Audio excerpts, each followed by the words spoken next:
Welcome back, everyone. The next presenter is Enrique Martinez Garcia. He's the senior research economist and advisor at the Federal Reserve Bank of Dallas. Before we get started, though, we want to go over a few housekeeping for those who just joined us, and also just as a reminder for those who are continuing with us. We ask that you stay on mute. And just a reminder, we will actually take questions at the end of the session. So if you have a question, drop it in the chat box. And as some of you may notice, we'll be monitoring the chat throughout the presentations, and we'll be able to share your questions with the Q&A moderators when we start question and answer. If you're experiencing any technical difficulties, please send a private chat message to Catherine McClellan.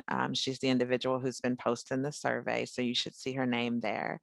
And we'll do our best to assist you.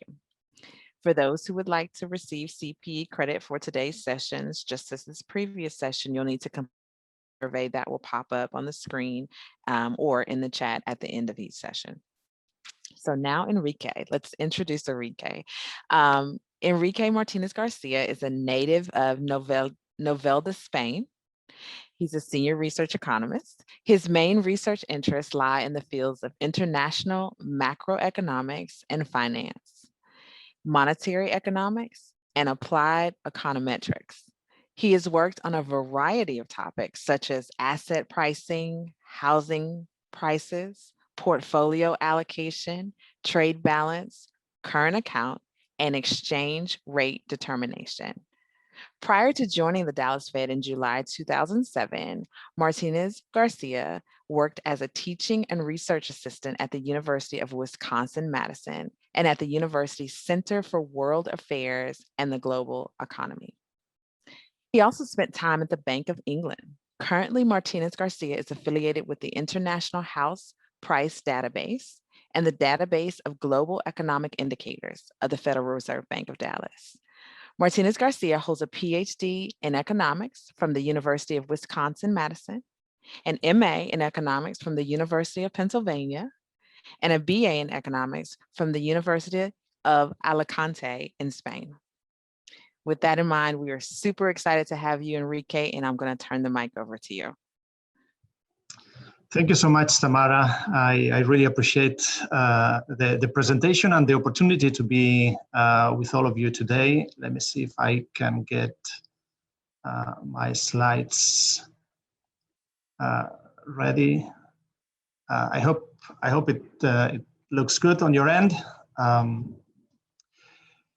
So the topic I'm going to cover today is broadly motivated by a piece I wrote recently with a couple of colleagues from the Dallas Fed, Gerald Calder and Valerie Grossman. I'm not implicating them, but if you are interested, you can read more about it in that Dallas Fed economics blog post of very much the same title as this presentation, the Fed's new inflation targeting policy, seeking to maintain well-anchored expectations. I always like to give clues to people ahead of the presentation, because the presentation itself can be very dense and sometimes that exposes ourselves to get lost. There are three words that I would like for you to keep an eye on when I talk. One is well-anchored expectations is already in the title. The argument I'm going to make is that the new inflation framework, or monetary policy framework, I should say, of the Fed is fundamentally geared towards maintaining well-anchored inflation expectations. And the other two crucial variables that you should keep in mind are credibility. On one end, it's very important, and I'll try to argue why to keep well-anchored inflation expectations. And the other one is the zero lower bound. Let me define that as we move along. If zero lower bound is the situation a central bank finds itself when its policy instrument has hit or has become near zero, and it's expected not to go below zero. Some countries have experience with minor deviations from zero, but for the purposes of the US, zero is the key variable. A bit of background. This is the experience that the US encountered itself in 2007, after the 2007-2009 global financial crisis. And the US was not alone. This was an experience that many other advanced economies found itself immersed in. And the fact of the matter is there has been very limited experience. The US has not seen or had not seen anything like it since sometime during the Great Depression, potentially. So this was a fairly unique episode in many ways.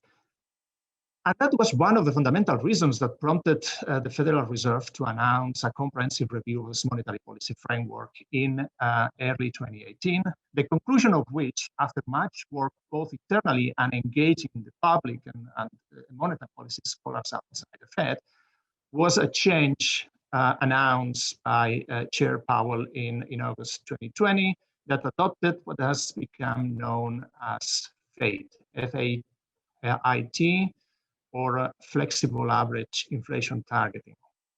The key word here being average. Much has happened, in fact, and I will argue that a great deal of what we see today happening is informed by the events of the zero lower bound, not just in the US, but around the world as well. What is it that has happened? Well, one of the things that most notable was notable and that was pointed out extensively in the framework review is that the Fed itself changed the way it conducted and implemented its monetary policy. That meant the provision of ample reserves to the banking system. That meant the use of its balance sheet.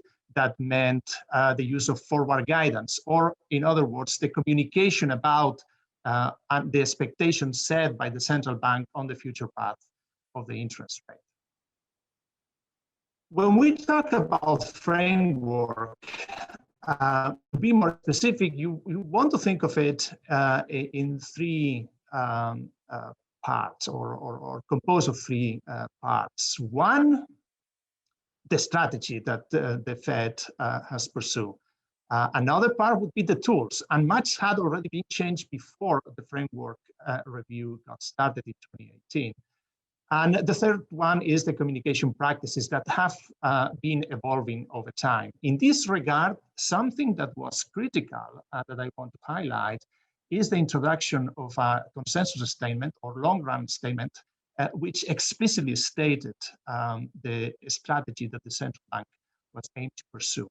Much of the revision or the changes that were announced by Chair Powell in August 2020 have to do with changes in the wording of that statement.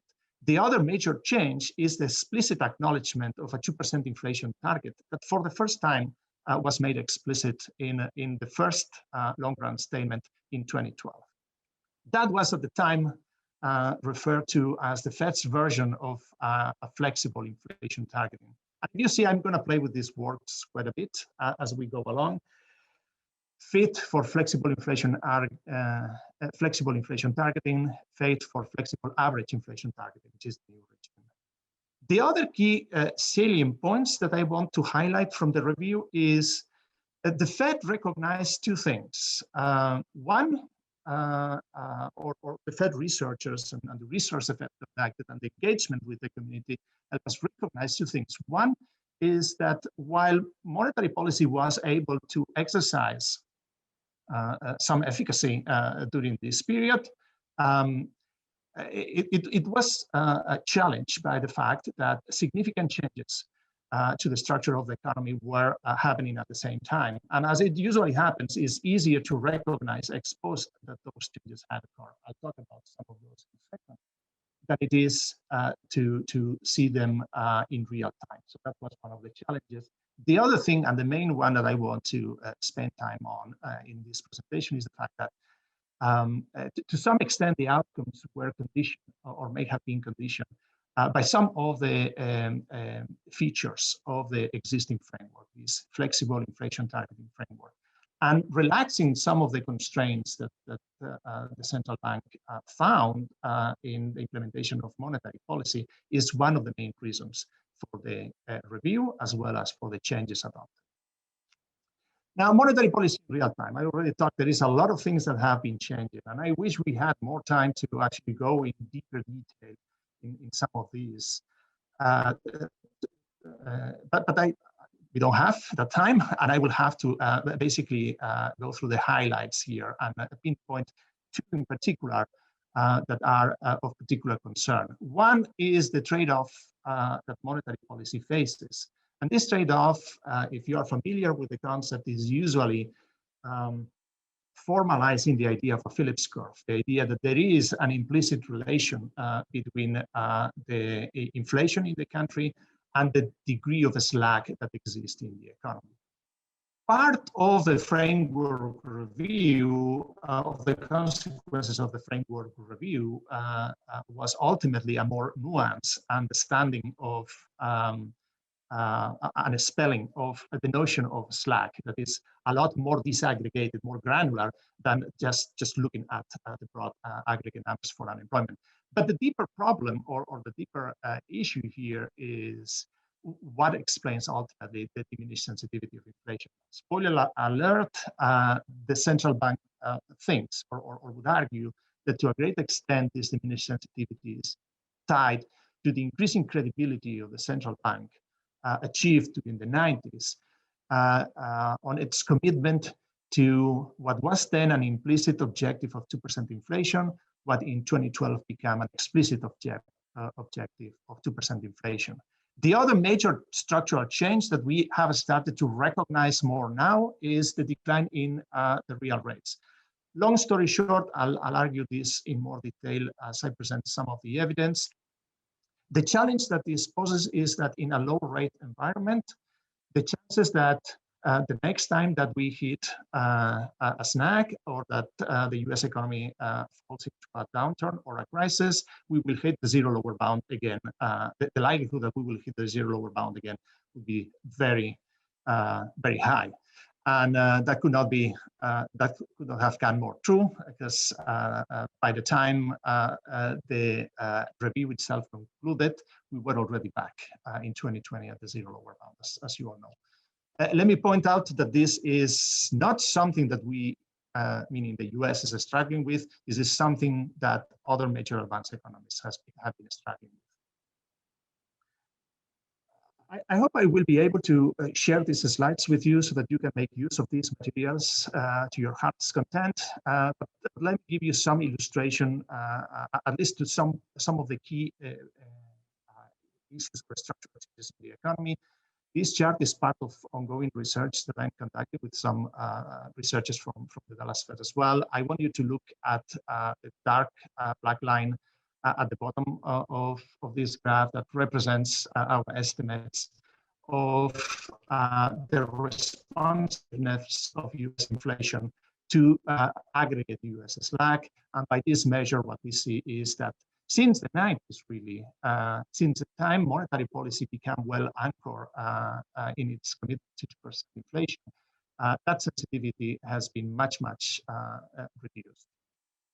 This chart is perhaps more dramatic. In here, the black line gives you an estimate, model-based estimate of the real rate. The dashed line, a very standard estimate of that rate. The dashed blue line is the estimate of the real rate from the Survey of Professional Forecasters. So the private sector views about the economy, or one of those estimates.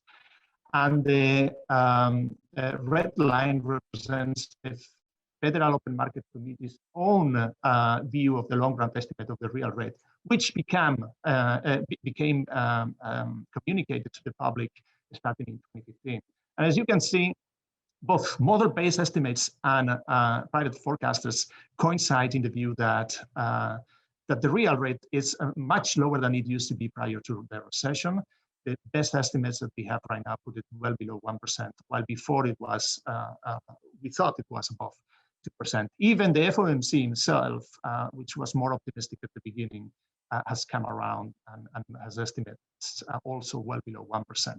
This again highlights the underlying problem that I was mentioning before, that in a low rate environment, you're more likely to face in a downturn the constraints of the zero lower bound. And I will be more specific about what those constraints are later on. In this chart, I'm showing you the dual mandate, both realized outcomes for headline PCE inflation. That would be to your left, and to your right, the unemployment rate.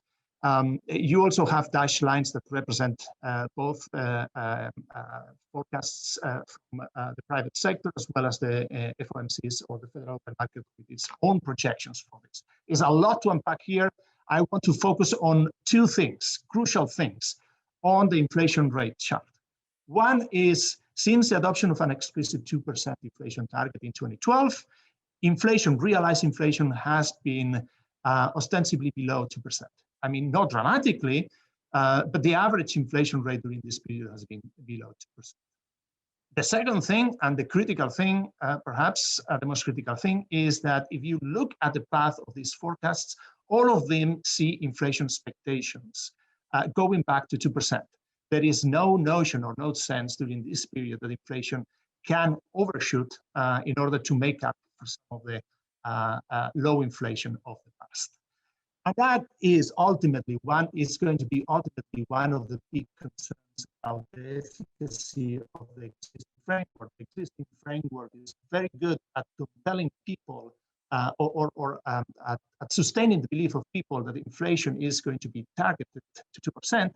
But as more realizations of below target inflation, the risk is that the inability of the central bank to go to above 2%, even temporarily, might convince private agents that, in fact, the inflation that they should expect is well below that. And that potentially poses a challenge for monetary policy. The concern is precisely that this fit framework, flexible inflation targeting framework, may actually sow the seeds of its own downfall if it persists on, if it cannot make up for some of the lost ground in terms of inflation over time.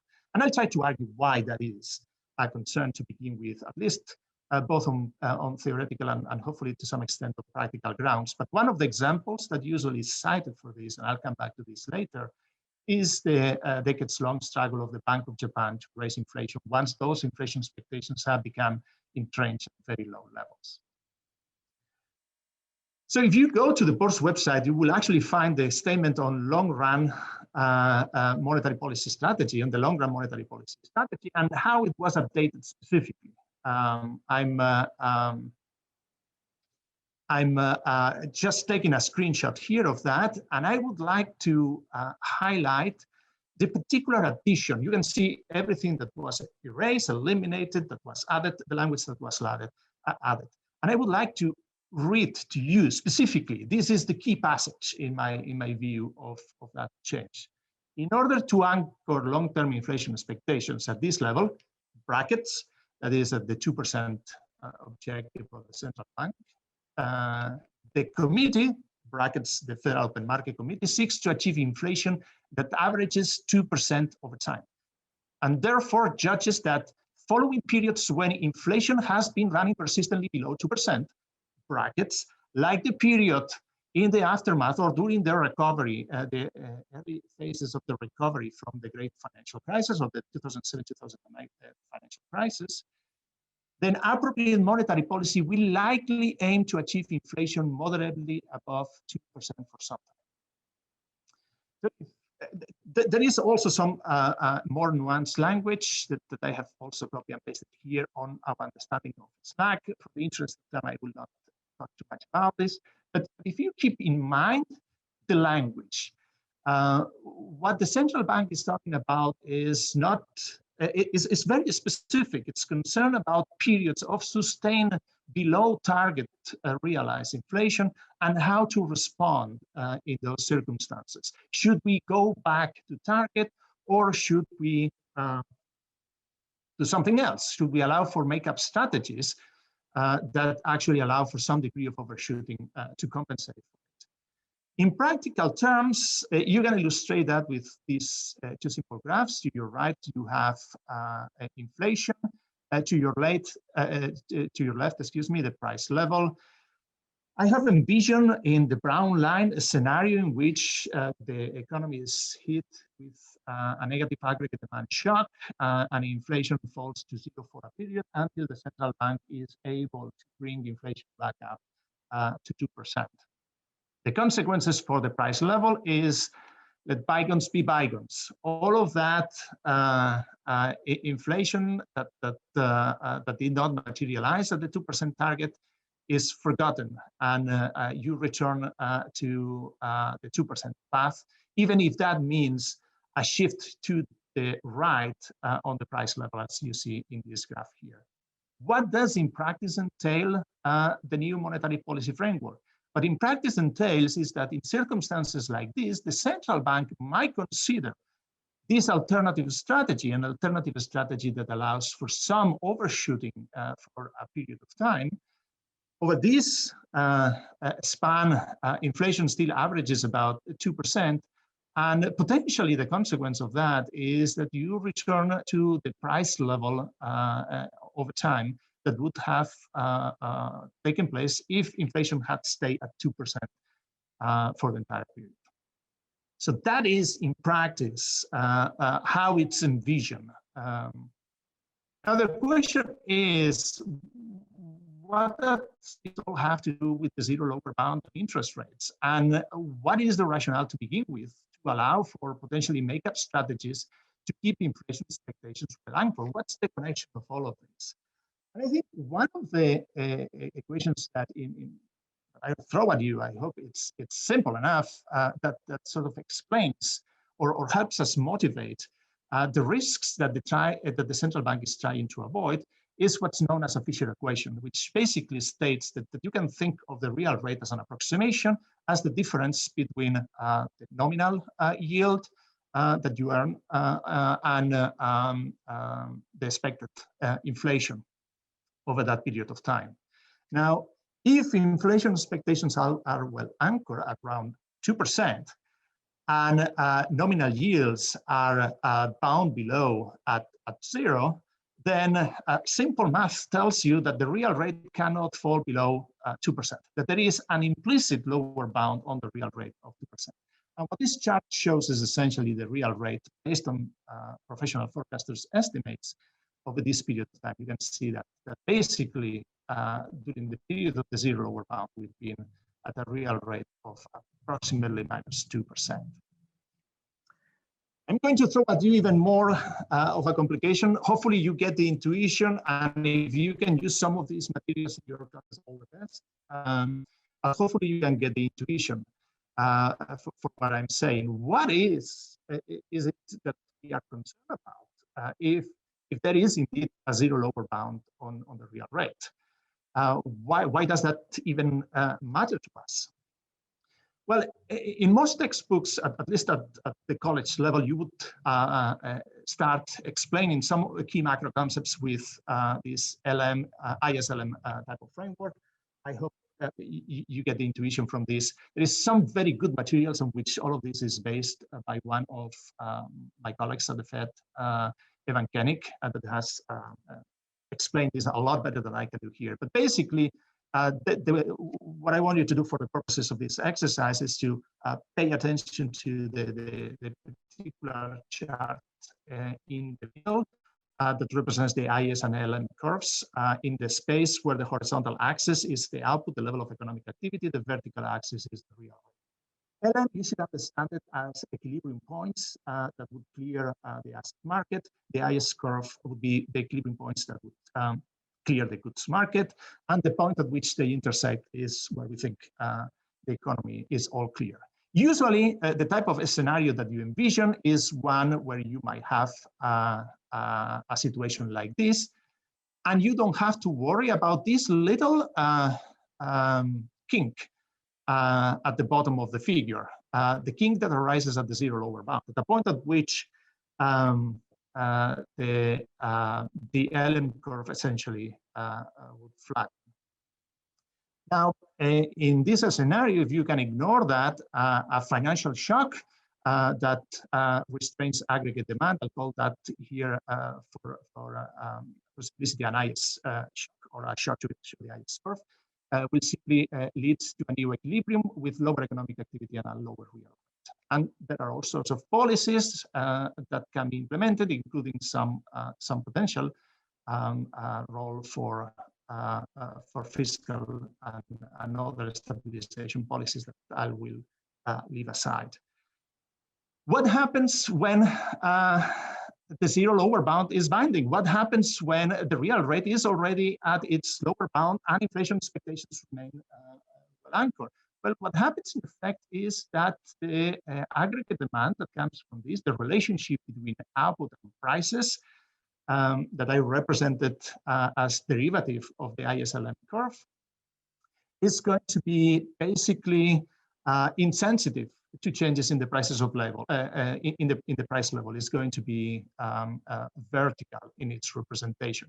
That means that much changes in monetary policy that shift, much of the changes in monetary policy that shift the LM curve are not going to have much of an effect on aggregate demand at all. So concern number one. Concern number two, and this is probably critical in the thinking of the Fed, is that the zero lower bound also worsens or amplifies the effects of aggregate demand shocks.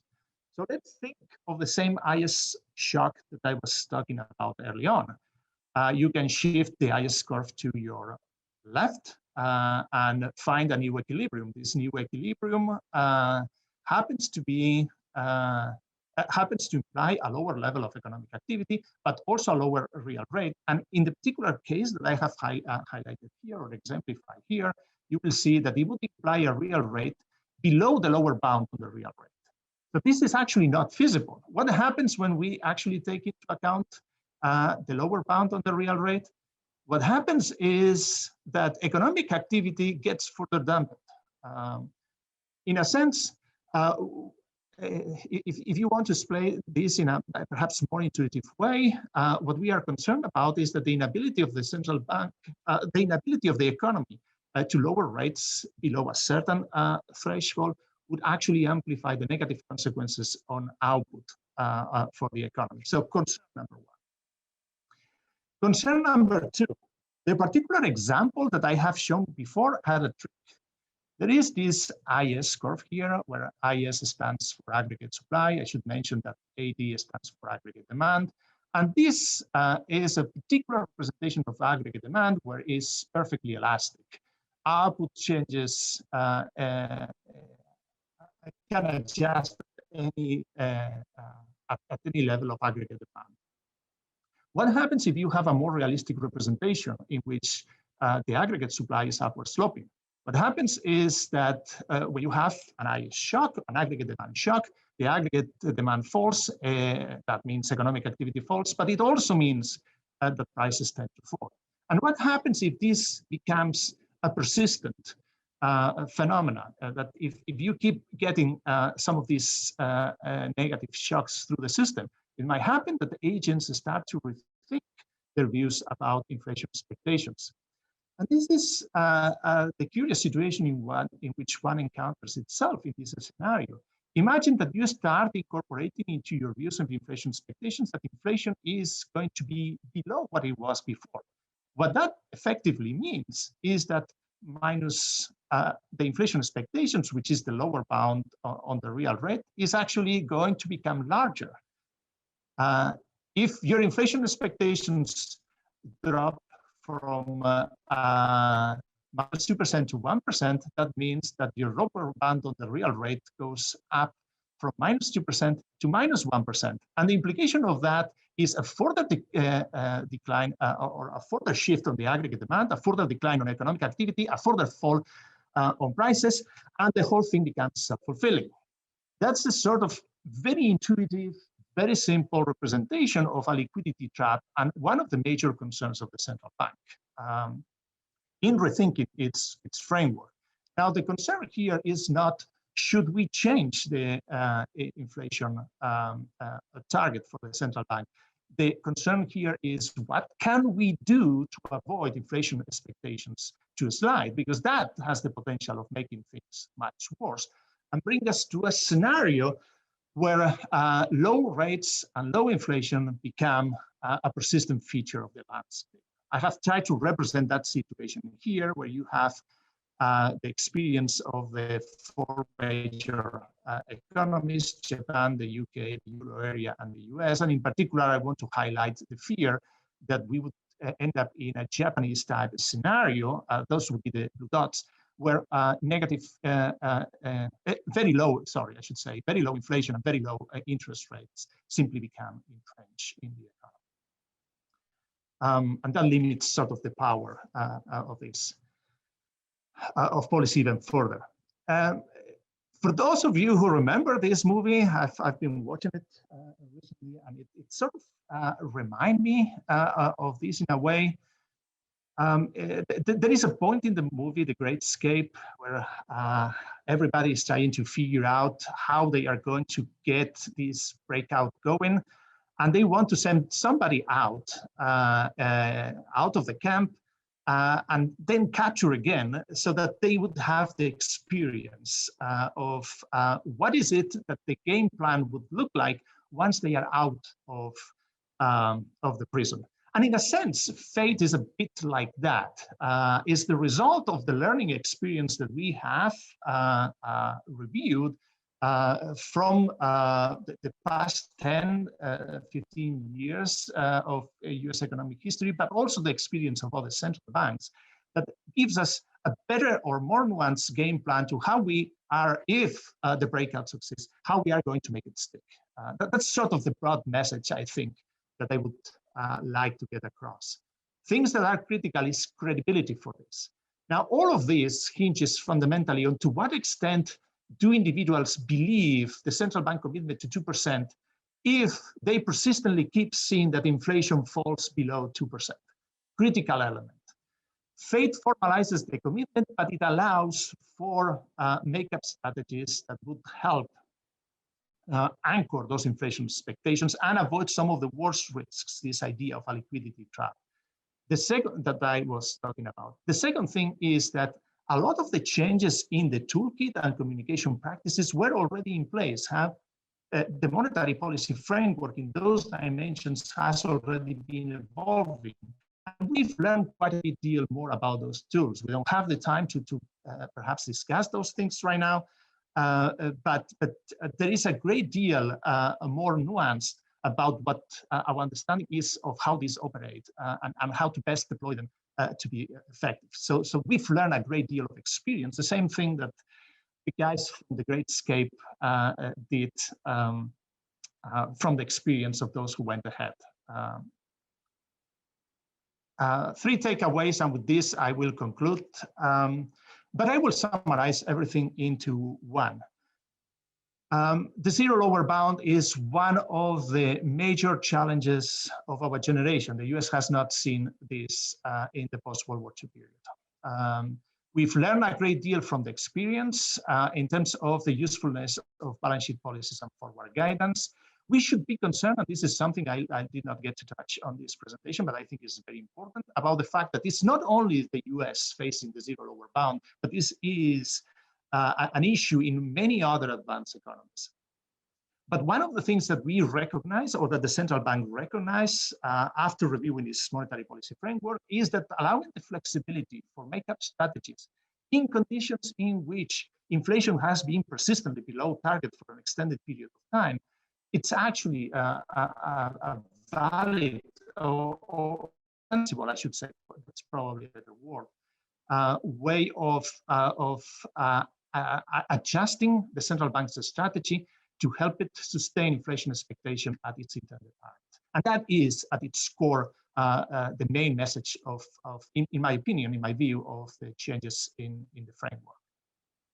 So I'm going to try to summarize this, and I'll stop with this and open it for questions. I'll try to summarize this with a sort of sports example. I'm not very good at sports myself. There is one I'm quite into though, that's soccer. For those of you who know soccer, You might know what a game plan of 4-5-1 is. It's basically you are going to be playing with 4 people in the defense, 5 people in the midfield, and 1 striker. And this is one very common game plan in soccer. But there are very different ways in which you can play out the same game plan, or in which you can tweak or adjust this game plan. Here I'm just showing 2 alternative ways in which you can do it. When you think about flexible average inflation targeting, I want you to think in the same terms. It's not really that the Fed is dramatically changing its strategy. It's that it's adjusting it. And it's adjusting it the same way that a coach would do in the field, because the players he has are not the same that he had last season, because the people or the teams he's playing are not the same and have different plans to which you need to adjust your own strategy. One of the key things that really drives this adjustment, this flexible average inflation targeting framework, is precisely adjusting to this new environment in which we have to take seriously the potential risks of the zero lower bound. And that's, to me, a very good analogy to understand what is it that was done and what is it that was the main conclusion of the review. And with that, I'll stop. Well, Enrique, thank you for your presentation and sharing your knowledge with us today. Everything was based on Enrique's blog post that was on the Dallas Fed website. So we can drop that link into the chat if you would like to read through that article. And we will be sharing his slides as well today to go back and to review and take a look at. So I wanted to thank you for presenting. I'm Morgan Ackley. I'm an economic education advisor at the Dallas Fed, and I primarily work with educators, either doing professional development or writing curriculum for economics, finance, and college and career readiness. So I'm excited to be here with you today. We do have a couple questions that have come into the chat. I'm going to go ahead and start with one of my own. And it has to deal with the Fed's new strategy of this flexible average inflation.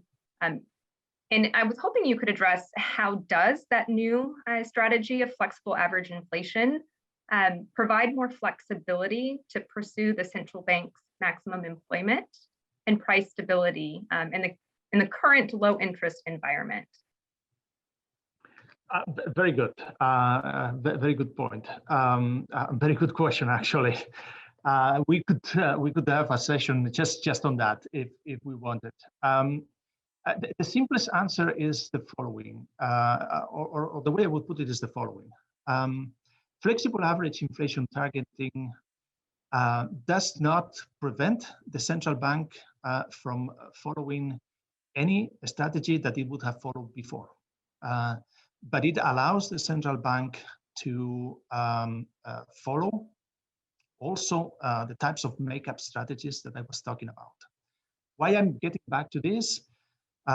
Because at the end of the day, my view is, and I think that's a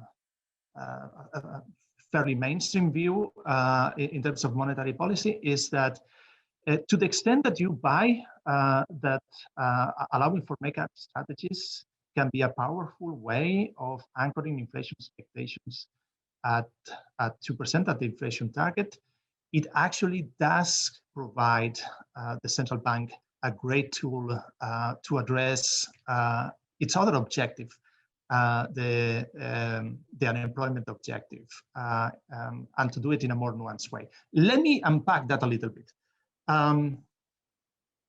One of the things that we know, or that we feel we know, is that in setting expectations about prices, in setting prices, agents don't make changes very routinely.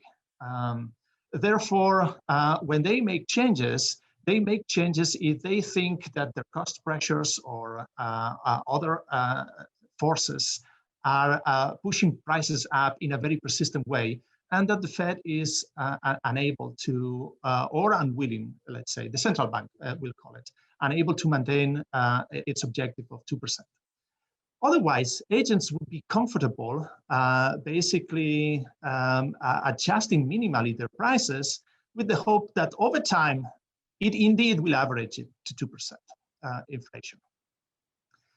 The fact that inflation expectations remain well anchored is therefore critical for the central bank, because if prices are not going to respond too much, then the central bank itself has more leeway to implement policies that help us achieve a greater degree that help the economy achieve more fully or quickly its output potential and its level of employment potential.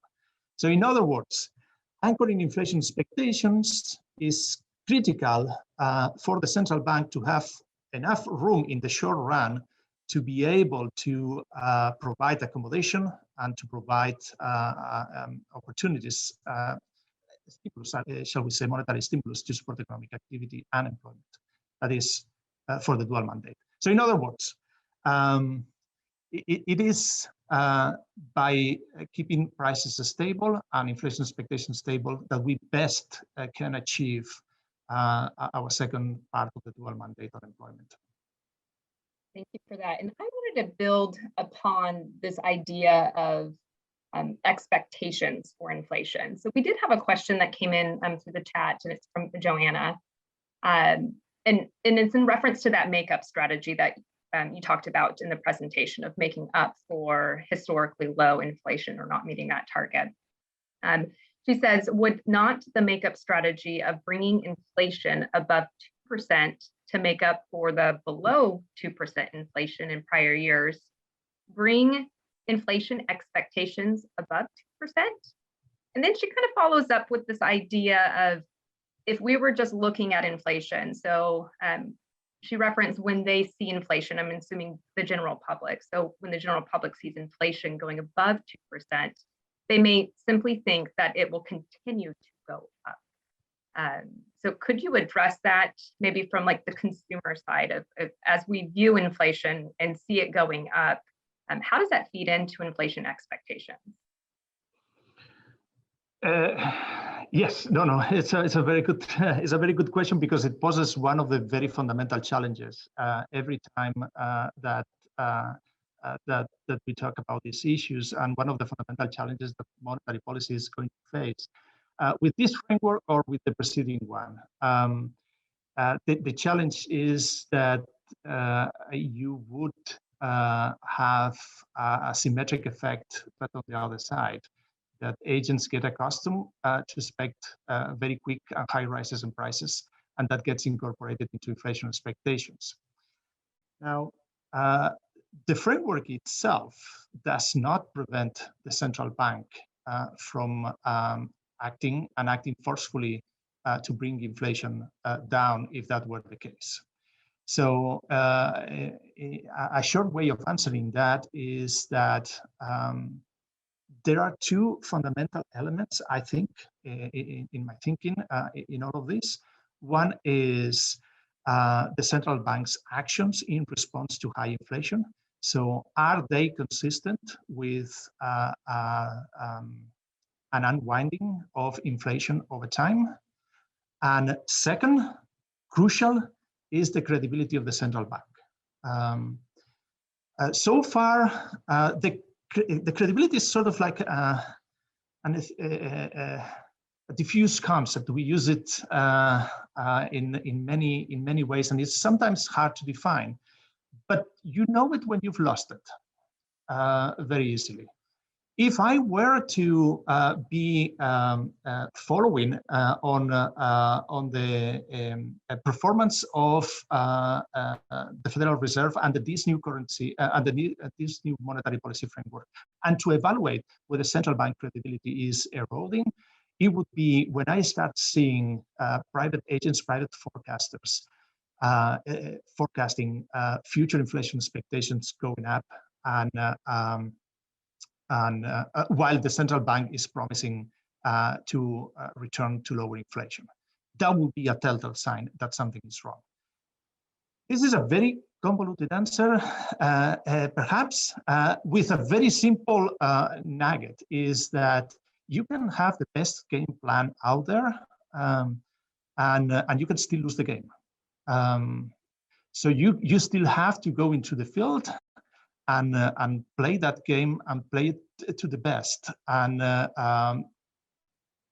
the framework is not going to prevent the central bank from acting, as I said, forcefully to bring inflation down. And it's not necessarily going to, in our view, condition agents to disbelieve that commitment of the central bank. But ultimately, it will be the actions of the central bank itself that could undermine this. And what Joanna, sorry, I hope I got the name right, was raising is a very, very, very good point. You might actually have the opposite problem to contend with in the future if the actions of the central bank and the credibility of the central bank start to go wrong. Well, thank you for sharing that answer.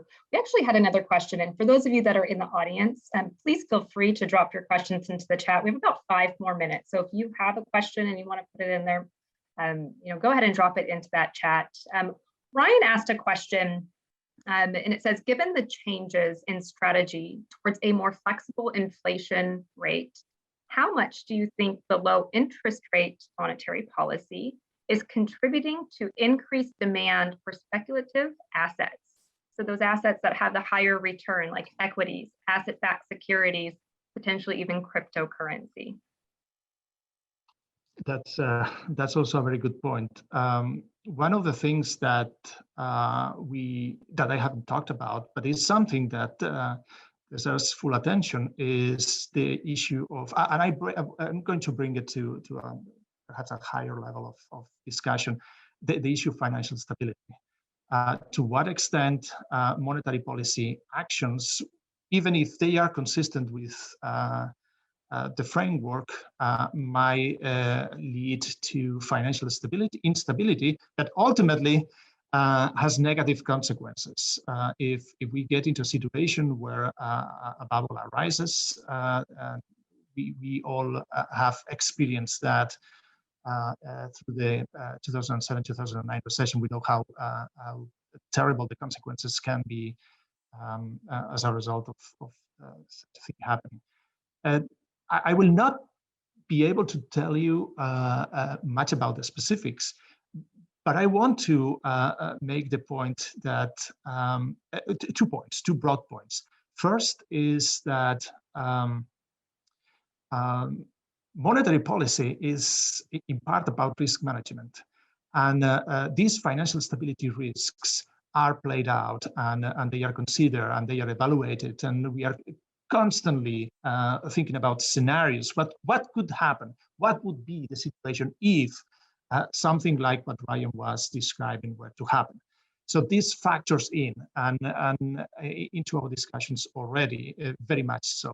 The second thing, and what that is meant to say, is that we do have some ideas of how that might play out and how to perhaps address that. And then the other point that I would make to this is that financial stability is an interesting part of the function of the central bank, and it's not exclusively the domain of the central bank. In that regard, there is a lot of things that can be happening with tools that are not necessarily related to monetary policy per se, and that can be done. Monitoring for signs of imbalances in asset markets has to be key, but perhaps there are other tools. Macroprudential policies come to mind, regulatory policies that can be deployed to more successfully address those things, while keeping monetary policy focused on its primary objective, its dual mandate. Because one of the things that I would like to posit is that sometimes we have come to respect, I believe, the central bank to such a large extent that we almost believe the central bank or monetary policy can do everything. Unfortunately, it cannot. It's a very blunt instrument. This is something echoed by the 2 presidents of the Dallas Fed under which I serve. Richard Fisher and Robert Kaplan. And we should be mindful of what we can do best, what is better done through other means. Or better addressed through other means. So we are very much concerned. It does factor into the risk assessment that we look at, but perhaps monetary policy is not necessarily the first step that we might want to look at in this, to address these issues. Well, Enrique, thank you for your responses, and thank you for being here today to share with us some in monetary policy. I can't thank you enough. So at this time, we're going to go ahead and transition into our connections to the classroom section of our program. So thank you, Enrique, and glad to have you back in the future to speak with our educators as well. Thank you so much. Thank you for having me. Of course. So everything that Enrique was actually sharing today, I must say, is relatively new news. Within the last year of the Fed changing their different policies. The focus of today's program that we've really been sharing is all about embracing change. So when it comes to teaching monetary policy, there really are some opportunities for you as educators to embrace that change as well. So the updates that Enrique mentioned are not currently in our Texas TEKS. They're not in the national standards. They're not in the course requirements for AP Economics. However, that doesn't mean that you can't add it into your course. Let's go to the next slide, please. So some strategies that you could use for embedding. So if you wanted to embed just having this conversation about the changes in monetary policy, I've added a discussion question here that might lead students to doing some research on their own. So what changes are we likely to see in the future regarding monetary policy? And this gives opportunities for students to explore their own interests as you might be teaching about monetary policy, and then support that evidence with their research and explain why those changes are being made. Since we don't see these current tools or all of the tools or the information about average inflation in our current teaching resources. I think another opportunity to embed the information that we found in this slide is around inflation rates. And Enrique mentioned Japan. At once it was called the lost decade. I think we could make that plural of decades, but it might be an opportunity to compare and contrast inflation rates over time. So whether that you're looking at Japan, where they had really low inflation for an extended period of time, or even countries like Argentina and Zimbabwe who experience hyperinflation as well. So that might be an opportunity to compare what have our inflation rates been like in the United States over a historical time period and compare it to a different country. When it comes to extending, what could happen in the classroom, the first article that I have here, it says, why does the Federal Reserve aim for inflation of 2% over the long run? This actually comes from the frequently asked questions on the Board of Governors website. It's a short article. This could be an easy way to embed this into your classroom where you can share this information about the Fed's new strategy. So in the short 3 paragraphs in the article, it states how inflation in the United States has run below that Federal Reserve 2% goal that we saw in the presentation today. One of those concerns is when inflation runs well below its desired level, we actually see households and businesses come to expect this over time. And it could push expectations for inflation in the future below the Fed's longer run inflation goal. And this could be cyclical, even resulting in even lower inflation and inflation expectations. So this article shares if inflation expectations fall, interest rates would decline too. And so that's why the Fed is actually switching to change that average inflation 2% over time. So for most of the connections to the classroom in our program over the last 2 days, we've really focused on lessons and resources that would allow your students to extend their learning. For this session, I wanted to focus more on how you as educators can extend your own learning on the topic and changes to monetary policy. So if you would like to extend it to the classroom, I will share some resources as well from the St. Louis Fed. That includes a presentation and lesson guide that in general talks about the different tools that the monetary policy or the Fed is using for monetary policy. So if we go back to the pre-financial crisis story of monetary policy, it's deeply entrenched into all of our teaching materials. So nearly all the textbooks and curriculum online tell the old story of how that policy was implemented. And it makes no reference to the framework changes or how monetary policy has changed even since 2008. The pre-financial crisis story of the Fed relies on open market operations as its most important tool of monetary policy. And open market operation purchases of the sale of US government securities ends up shifting that supply curve traditionally to hit the FOMC's target policy rate. And this is what is found in our Texas TEKS. It's what's found in the AP macroeconomics course. It is what I taught from 2008 to up until a year and a half ago when I wasn't teaching anymore.